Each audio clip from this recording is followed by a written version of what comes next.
बेसन टोस्टी, बहुत ही यमी और बहुत कम तेल में बनी। यहाँ से बेसन और यहाँ से नीचे से टोस्ट, इसीलिए ये है बेसन टोस्टी। तो चलिए बताएं कैसे बनाया। Foodies welcome. आज हम बनाएंगे बेसन टोस्टीज़। उसके लिए यहाँ पे मैंने देखिए ऐसे हीप 4 टीस्पून जितना, या आप ले सकते हैं 2 टेबलस्पून जितना बेसन। इसमें मैं डाल रही हूँ सबसे पहले कलौंजी,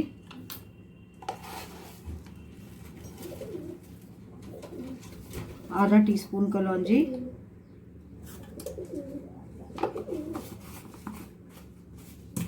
इसमें जाएगा नमक स्वाद अनुसार,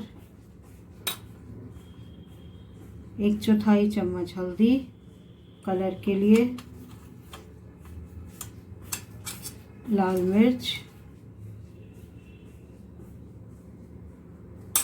और थोड़ा सा सूखा धनिया।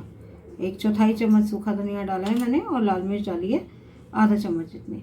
इसको मैं अच्छे से मिक्स करके और फिर इसका घोल तैयार करूँगी, जैसे पकौड़ों का घोल होता है उस टाइप का गाढ़ा गाढ़ा।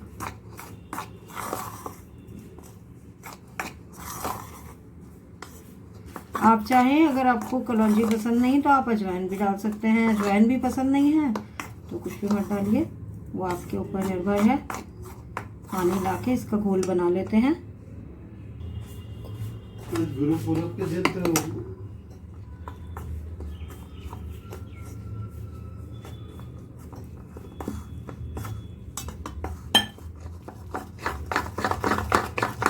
देखिए, बस हमें ये ध्यान रखना होगा कि कोई गुठलियाँ ना पड़े। और जैसा कि मैंने कहा, गाढ़ा गाढ़ा घोल बनाना है।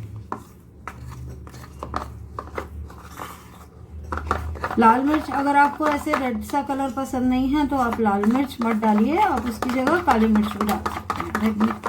लाल मिर्ची टोटली आप ओमिट कर सकते हैं। ये देखिए घोल बन गया। थोड़ा सा पानी और डालूंगी, थोड़ा सा ये गाढ़ा ज़्यादा है।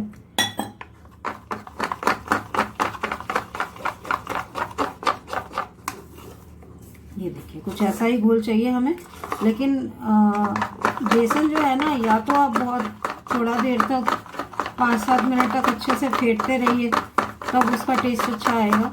या फिर आप उसको थोड़ा सा ऐसे जैसे फेंटा है मैंने, ऐसे फेंट के 10 मिनट के लिए रेस्ट पे रख दीजिए तो और वो भी सही लगेगा। तो अब मैं इसको 10 मिनट के लिए रेस्टिंग पे रख रही हूँ एक साइड में, और तब तक हम बाकी का सामान असेंबल कर लेते हैं। देखिए, ये मेरे पास 3 मीडियम साइज़ के आलू थे जो मैंने छील के इस तरीके से अभी काट लिए। वैसे तो ये मैश होंगे, पर अभी इस तरीके से काट लिए थे क्योंकि गरम गरम थे। अब ये ठंडे हो गए हैं तो मैश भी अच्छे से हो जाएंगे। इसके अंदर मैं डालूंगी ये एक बारीक कटा हुआ मीडियम साइज का प्याज, एक बारीक कटा हुआ छोटा टमाटर, छोटा सा ही टमाटर लिया था, ज़्यादा बड़ा नहीं लिया मैंने। और यहाँ पे है मेरे पास 2 से 3 हरी मिर्च। छोटी हरी मिर्च थी तो मैंने 3 डाल दी थी। इसके अलावा इसमें मसाले जाएंगे, स्वाद अनुसार नमक। हमें याद रखना है कि हमने बेसन में भी नमक डाला है, तो हर चीज़ में नमक सोच समझ के डालना पड़ेगा। सूखा धनिया पाउडर,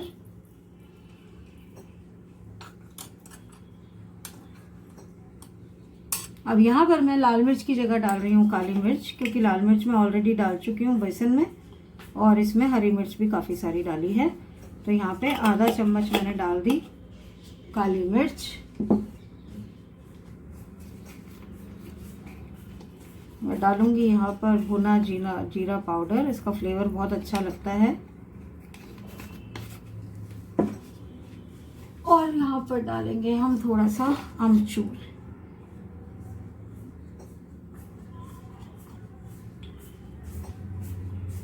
ये देखिए 1/4 टीस्पून अमचूर डाल दिया मैंने। अब इसको अच्छे से मैश कर दूंगी मैं और फिर बनाना शुरू करेंगे। देखिए मेरा मसाला रेडी हो गया था, और उसके बाद मैंने ये कुकी कटर से ये 2 शेप में ब्रेड काट ली है, क्योंकि सुंदर सी लगती है देखने में। ये राउंड है और ये फ्लावर शेप में है, तो अगर जो कॉर्नर्स बचते हैं, ऑब्वियसली आप कहेंगे कॉर्नर्स बच गए, काफ़ी सारा बच गया, उसका क्या, वो तो वेस्ट गया, नहीं जाएगा वेस्ट, क्योंकि उसका आप फिर बाद में ब्रेड उपमा बना सकते हैं, तो वो भी यूज़ हो जाएगा। और आप चाहें तो अगर बिल्कुल भी ख़राब ना करना चाहें, वेस्ट ना करना चाहें, या कॉर्नर्स का ब्रेड उपमा नहीं बनाना चाहते, तो आप इस तरीके से काट के या नॉर्मल हाफ रेक्टेंगल काट के भी आप उसको बना सकते हैं। तो मैं आपको सब शेप्स ही यहाँ पर दिखा रही हूँ, और अब हम इसको बनाना शुरू करेंगे। बनाने के लिए मुझे क्या करना है, इनके ऊपर सबसे पहले तो ये आलू का मसाला जो है वो अच्छे से प्रेस करके चारों तरफ फैलाकर और लगाना है।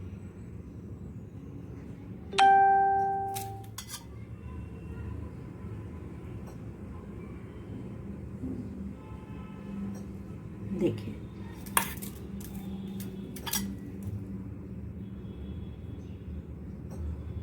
तो मैं इस तरीके से सब पर ही मसाला लगा लेती हूँ, और उसके बाद फिर हम इसको आगे बनाना शुरू करते हैं।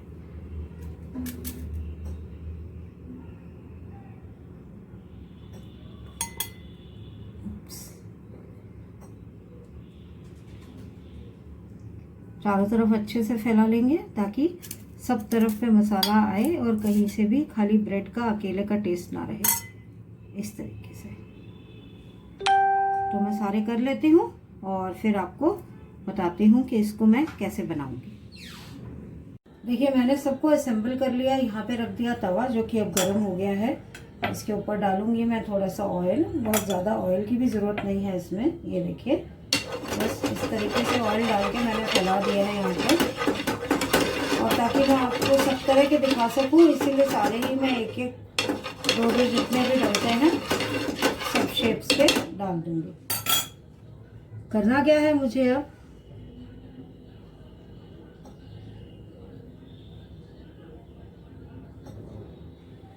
ये देखिए, ये मेरे पास है, और यहाँ पर हमने जो बेसन घोला था वो है मेरे हाथ में। तो अब मैं क्या करूँगी, इसके ऊपर इस तरीके से बेसन 1 चम्मच लेके और चारों तरफ से स्प्रेड कर दूंगी।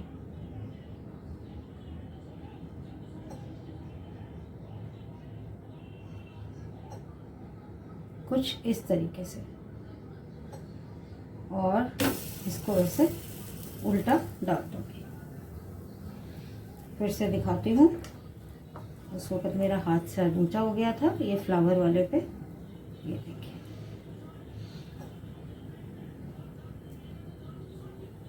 इस तरीके से, और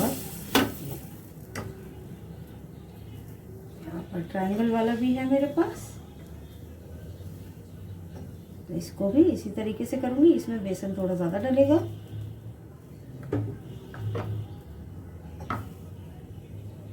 इसमें 2 चम्मच जितना बेसन डल गया।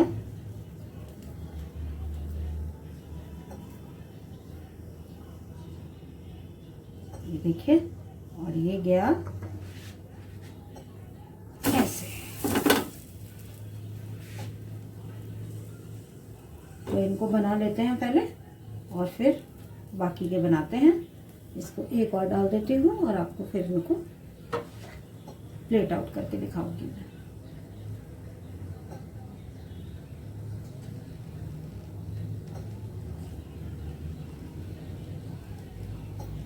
देखिए, अब जब ये एक तरफ से हो जाएगा ना, तो उसके बाद फिर मुझे इस पे दूसरी तरफ बेसन नहीं लगाना है।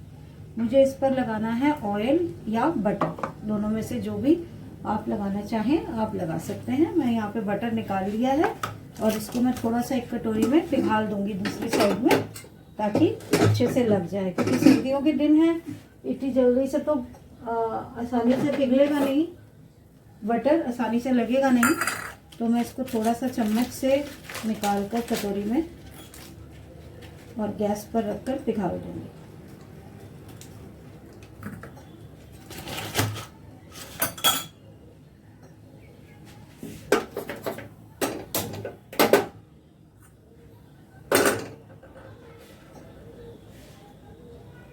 इसको सेक कर देंगे मीडियम। ये देखिए मीडियम हाई फ्लेम में, पूरी तरह से हाई नहीं है, तो होता रहेगा। और तब तक यहाँ पे मेरा बटर भी पिघल जाएगा।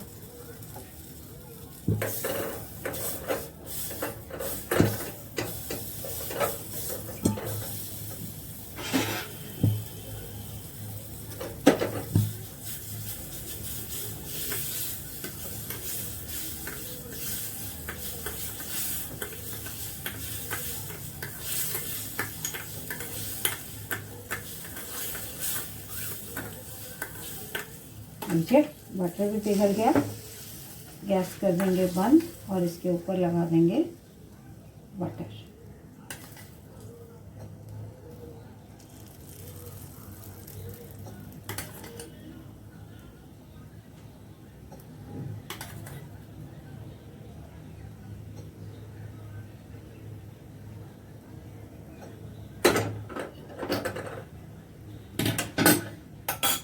अब इसे देख लेते हैं।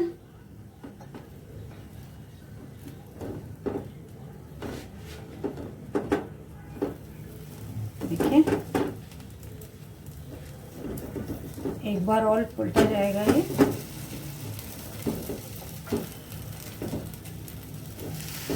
देखिए ये वाला अच्छे से हो गया। इन दोनों को दोबारा से मुझे पलटना पड़ेगा और शायद इसे ये भी हो गया है। देखिए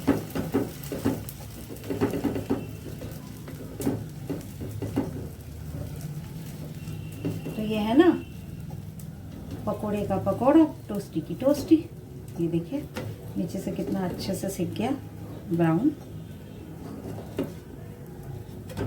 थोड़ा सा और सेकती हूँ और उसके बाद इसको पलटते हैं।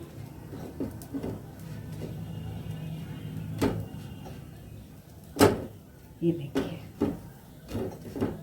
इसीलिए हम इसे कह रहे थे ब्रेड बटर बेसन टोस्टी। तो अब इसको डिश आउट करके दिखाती हूँ मैं आपको। देखिए बन गया। और अब इसको गार्निश करने के लिए यहाँ पर मैंने लगा दिया थोड़ा सा चटनी, ग्रीन चटनी बहुत अच्छी लगती है इसके साथ।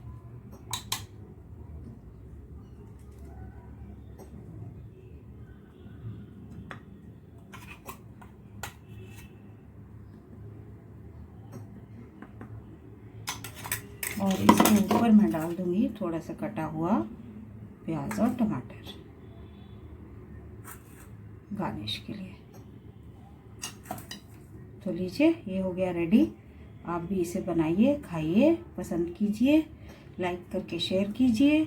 और अगर चैनल सब्सक्राइब नहीं किया तो सब्सक्राइब करके बेल आइकन दबाना मत भूलिएगा। Thank you so much for watching. Bye bye.